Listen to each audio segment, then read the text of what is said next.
नमस्कार दोस्तों, आप सबका बहुत बहुत स्वागत है हमारे यूट्यूब चैनल पर। दोस्तों, आप सभी को विश्व होम्योपैथिक दिवस की बहुत बहुत शुभकामनाएं। आशा करता हूं कि आप यूं ही हमारे साथ जुड़े रहेंगे, साथ में होम्योपैथी से रिलेटेड, डिजीज़ से रिलेटेड और आपकी परेशानियों से रिलेटेड वीडियो देखते रहेंगे।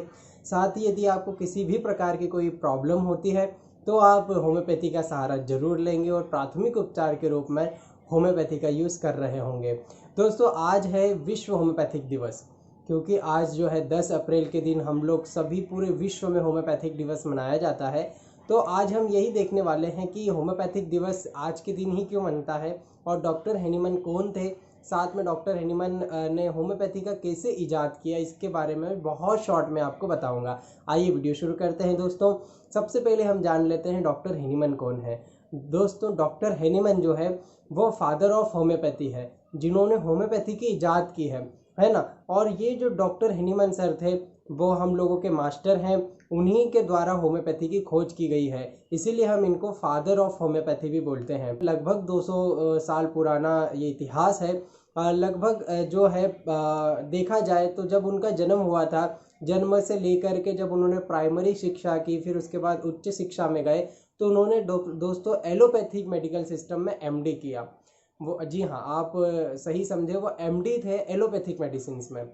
क्योंकि 200 साल पुराना जो एलोपैथिक मेडिकल सिस्टम था वो बहुत कम डेवलप था, बहुत क्रूड तरीके से जो है व्यक्ति का इलाज किया जाता था। मतलब उस समय क्या होता था कि यदि किसी को सिर में दर्द हो रहा है तो किसी बर्तन में वो पेशेंट का सिर रख करके और उसको बर्तन को ठोका जाता था हथौड़ों से, ताकि उसका ये साइंस था, मतलब सोच थी उस जमाने की कि यदि हाई फ्रिक्वेंसी की वेव जो है वो पेशेंट के दिमाग में जाती है तो हेडेक ठीक हो जाएगा।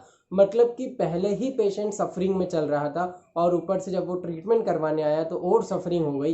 तो ये जो बात थी वो डॉक्टर हैनीमैन सर को बिल्कुल अच्छी नहीं लगी। उनको ये लगा कि यार दोस्तों, पहले ही व्यक्ति हमारे पास में सफरिंग बीमारी लेकर के आ रहा है, पहले ही परेशान है और हमारे पास ट्रीटमेंट इतना अच्छा नहीं है, हम लोग उसको ऐसे ऐसे ट्रीट कर रहे हैं जिससे उसकी परेशानी और बढ़ रही है।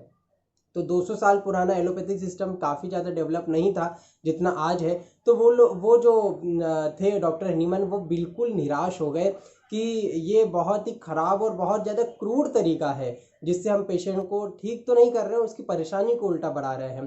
तो उन्होंने क्या किया, वो क्योंकि बहुत अच्छे ट्रांसलेटर थे, उनको दुनिया की काफ़ी ज़्यादा जो हम बोल सकते हैं लैंग्वेजेस का नॉलेज था, तो उन्होंने बुक्स को जो है वो ट्रांसलेट करना शुरू कर दिया। जर्मनी से इंग्लिश में ट्रांसलेट करते थे, इंग्लिश से ग्रीक में ट्रांसलेट करते थे, ऐसे वो जो है ट्रांसलेट करके अपनी जीवनचर्या को चलाने लगे।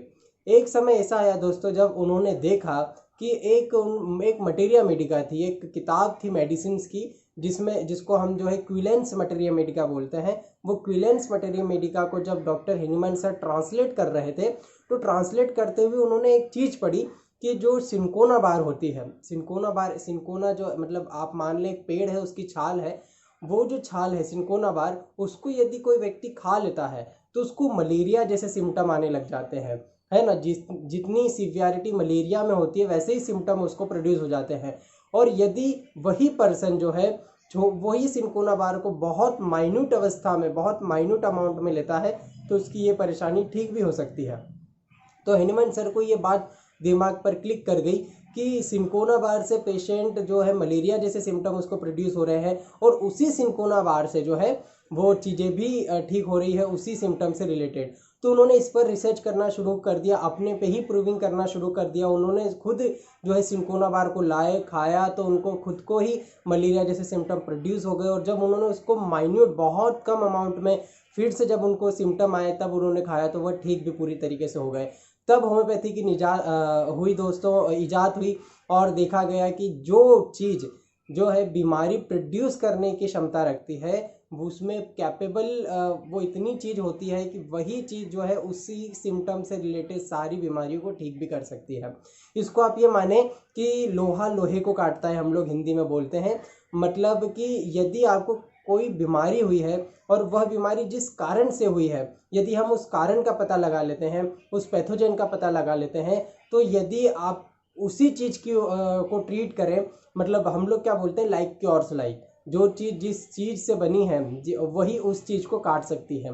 तो दोस्तों यदि जो है डॉक्टर हेनीमन ने ये कहा कि सिमिलिया सिमिलिबस क्यूरेंटर है ना, जो चीज़ बीमारी प्रोड्यूस कर सकती है उसमें इतनी क्षमता होती है कि वह तो उस बीमारी को तो ठीक कर देती है, पर उस बीमारी के जो सिम्टम्स होते हैं वो यदि किसी भी बीमारी में दिखाई देते हैं तो वो सारी बीमारियों को भी क्योर करने की क्षमता रखती है। तो इस प्रकार से होम्योपैथी का इजाद हुआ दोस्तों। डॉक्टर हेनीमन सर ने काफ़ी ज़्यादा इस पर मेहनत की और एक नया मेडिकल सिस्टम दिया जो यंगेस्ट मेडिकल सिस्टम है, और पूरे वर्ल्ड वाइड देखें तो ये सेकेंड लार्जेस्ट सिस्टम है जो यूज़ किया जा रहा है। और हम लोगों को बहुत प्राउड फील होता है कि हम लोग एक होम्योपैथ हैं, और आप लोगों को भी बहुत प्राउड फील होना चाहिए अपने आप पर कि आप भी होम्योपैथी यूज़ कर रहे हैं और उसका बहुत शानदार रिजल्ट आपको मिल रहा है दोस्तों। होम्योपैथी में दोस्तों हम लोग बहुत जेंटल और रैपिडली असर देते हैं। जेंटल इसलिए क्योंकि हम लोगों के पास कोई इंजेक्शन नहीं होते, हम लोगों के पास में कोई सर्जरी नहीं होती जिससे आपको दर्द हो। डॉक्टर हेनीमन का यही कंसर्न था कि पेशेंट को जेंटली, रैपिडली और जो है स्मूथली जो उसको उसकी प्रॉब्लम को ठीक किया जाए। इसीलिए हम लोग मीठी मीठी गोलियों में आपको दवाई देते हैं जो इजी टू कैरी होती है, इजी टू एप्लीकेशन होती है। आप बहुत आसान तरीके से उसको ले सकते हैं, आसान तरीके से खा सकते हैं और आसान तरीके से कहीं पर भी कैरी भी कर सकते हैं। तो ये कुछ जानकारी थी दोस्तों होम्योपैथी की इजाद के बारे में। एक पर्सनल वीडियो में इस पर ज़रूर बनाऊंगा, परंतु आज हेनीमन सर के बारे में हम बात कर रहे हैं दोस्तों। हेनीमन सर की जो डेथ हुई थी वो 2 जुलाई को हुई थी 1843 में। तो काफ़ी इस समय में दोस्तों क्या हुआ कि डॉक्टर हेनीमन सर के साथ में बहुत ज़्यादा क्राइसिस आई। जब उन्होंने होम्योपैथी की इजाद की तो बहुत सारे लोग क्रिटिसाइज़ करने लगे, उनकी जो है डिग्री को मतलब वो कर दिया गया कि नहीं ये प्रैक्टिस नहीं कर सकती, कोई डॉक्टर नहीं है, या तो कुछ अलग ही साइंस बता रहे हैं जिसका कोई साइंटिफिक प्रूवन डाटा नहीं है। उस समय साइंस इतनी डेवलप नहीं थी, परंतु आज हम देखें तो डॉक्टर हेनीमन सर जो बोलते थे, आज से 200 साल पुरानी जो दवाइयाँ उन्होंने प्रूव की थी, उनकी लाइफ टाइम में लगभग 100 दवाइयाँ उन्होंने प्रूव करके रखी थी। तो उन 100 जो दवाइयाँ थी उनके सिम्टम एज इट इज़ आज भी वही हमको मिलते हैं, और कुछ भी 1% भी उसमें कोई भी बदलाव नहीं आया है दोस्तों। जैसा वो लिख करके गए हैं ऑर्गेनॉन ऑफ मेडिसिन में, वैसे की वैसे सिम्टम जो है, वैसे की वैसी कंडीशन हम लोगों के साथ में डेली रूटीन में हमारे क्लिनिक पर होती है। तो हम बहुत ज़्यादा प्राउड फील करते हैं कि हम ऐसे मेडिकल सिस्टम से जुड़े हुए हैं जो बहुत ज़्यादा शानदार, बहुत ज़्यादा सुपर साइंटिफिक है। मतलब साइंस से भी ऊपर हम लोगों का कॉन्सेप्ट चलता है। क्योंकि आप लोगों ने यदि पोटेंटाइजेशन का मेरा वीडियो देखा है तो आप समझ सकते हैं कि हम लोगों की दवाइयाँ कितनी ज़्यादा डायनेमिक होती है। तो इसी प्लेन पर हम लोग काम करते हैं दोस्तों। आशा करता हूँ आप लोगों को वीडियो अच्छा लगा होगा। हम सभी लोग मिल करके एक श्रद्धांजलि जो है डॉक्टर हेनीमन सर को दें, और आशा करते हैं कि आप होम्योपैथी को यूं ही अपनाते रहेंगे। डॉक्टर हेनीमन सर के जो सेक्रीफाइसेस थे उनको हम कभी ना भूलें। साथ में जो है प्राथमिक चिकित्सा के रूप में होम्योपैथी लेते रहेंगे और हम लोगों से रेगुलरली जुड़ते रहेंगे।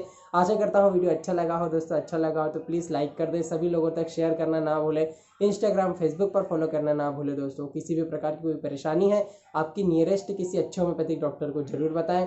आप हमसे भी कंसल्ट कर सकते हैं। मैं मिलता हूँ आपको नेक्स्ट वीडियो में, तब तक के लिए नमस्कार।